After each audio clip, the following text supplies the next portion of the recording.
The Joe Rogan Experience. Well, the scariest are aliens. Because fear of the Alien unknown. 1 movie. Oh my Alien god, 1 was like, that to me is the scariest scary movie ever. Is that it? movie was terrifying. Is it Close Encounters of the Fourth Kind that takes place in Alaska, where they combine the actual footage of the woman's real therapy sessions and stuff?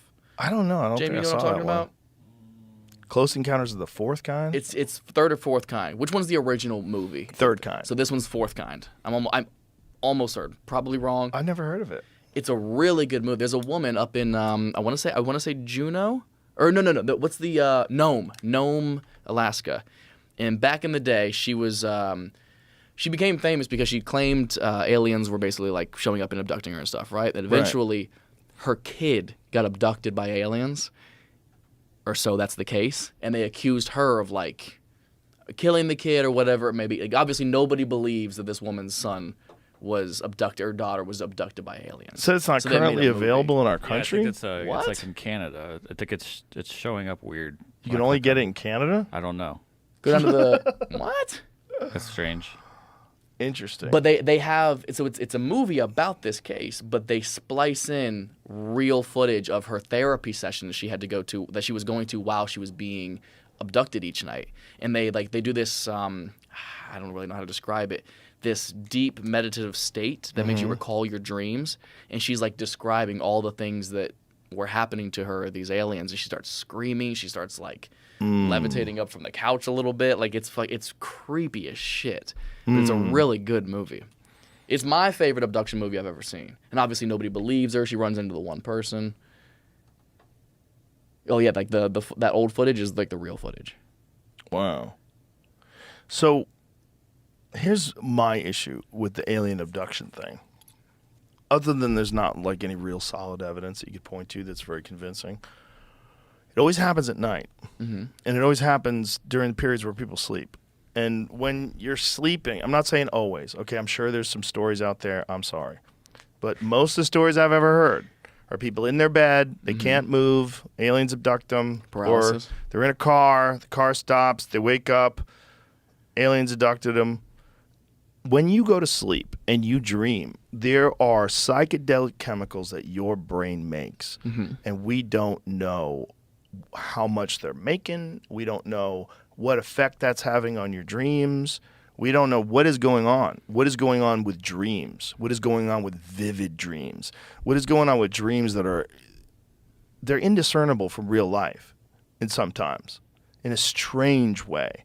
Like, what is that? Is that a psychedelic state your brain goes into every night? Yeah. And if chemicals vary in human beings, serotonin varies, dopamine varies, everything varies, testosterone varies, estrogen varies, it varies.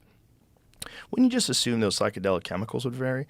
And wouldn't you just assume that sometimes maybe even people are in very agitated, anxiety-ridden states, high cortisol levels, perhaps maybe those chemicals are coming out in an abundance too. Now, So it if hits a you're spike in it, lying yeah. in bed and you're having an insanely vivid and terrifying interaction with aliens every night, because your brain is just dumping psychedelics into you. And this is your big fear. So you're going to get abducted by aliens again. And then there they are again, leaning over your bed and they're reaching for you. And Constant you're like, paranoia.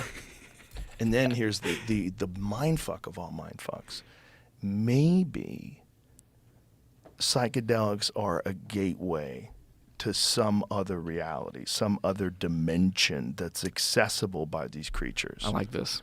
And that when you are getting abducted, you really are getting abducted. Like whatever your being is or your spirit or whatever is you is getting, you're interacting with these things. And it feels real because it is real. And because we're thinking about the ability to come in contact with other life forms as being a physical thing. It might be that there's a chemical gateway in your mind that when breached, you enter into a dimension where physical bodies don't exist anymore and everything moves in this constant soup of geometric patterns. And that whatever your consciousness is, whatever your soul is decoupled from the body. and thrown into this realm. I imagine that's probably what happens at death. It probably is what happens with death. It's probably what it's all. I mean, that's probably why people think about it that way. That you're going to transcend into heaven. You're going to go into this new place. It might be true.